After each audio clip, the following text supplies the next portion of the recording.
Hey guys, malakas ang ulan dito sa amin ngayon. So tayo ay kakain at namimiss ko ang lechon. So wala akong lechon dito kaya ito na lang ang aking kakainin. Tinake out ito ni Daddy. Thank you kay Daddy. Part ito yata ng ulo at saka tenga. Oh, kasi may yung ganito na part, oh. Alam ko tenga to guys. Oh. Recipe ito ng mga Chinese dito guys. And meron pa tayong isa dito guys, oh. So yan, oh, sarap-sarap. So kakainin natin to. And meron ako masarap na sausawan na kasama dun sa binili ni Daddy. Yung kanilang suka na timplado. So lalagyan ko yan ng asin guys. And that's it. Kakain na tayo. And meron na siyang kasamang rice. Ayun guys, oh. Toppings lang niya ito. So, kain tayo guys. Sabi ni Dominic, tinanong ko siya, anong recipe ito? Chuchap daw, sabi niya.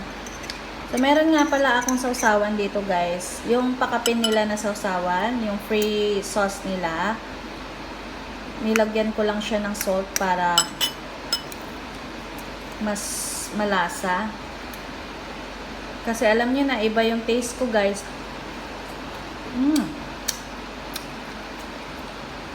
Madalas kasi yung sausawan nila na suka dito, wala siya. Medyo kulang sa, ano ba, alat.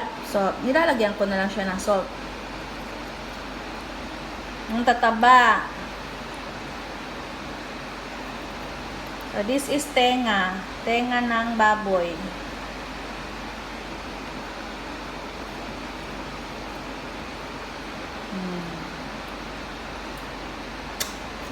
Ang sarap nga guys. Para din siyang barbecue.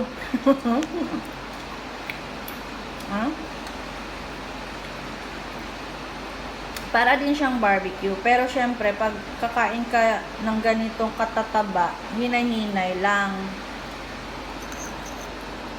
Nag-fish naman ako kagabi. So, bawi tayo ngayon. Pork muna tayo. Niluluto ko pa yung nilaga ko guys. Parang hindi na ako makakain ng rice Part ng ulo.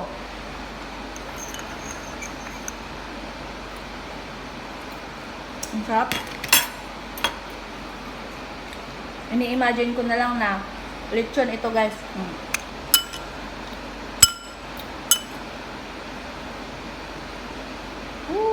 Sarap oh. So yung rice nila kapailalim oh. Matapon. Hindi ko na tin-transfer sa plate guys kay para wala na akong hugasin. Diba?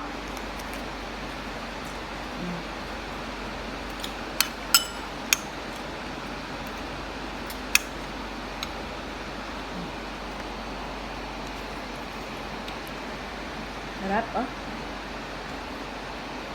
Ang lakas ng ulan, grabe. Kaya masarap kumain malakas ang ulan.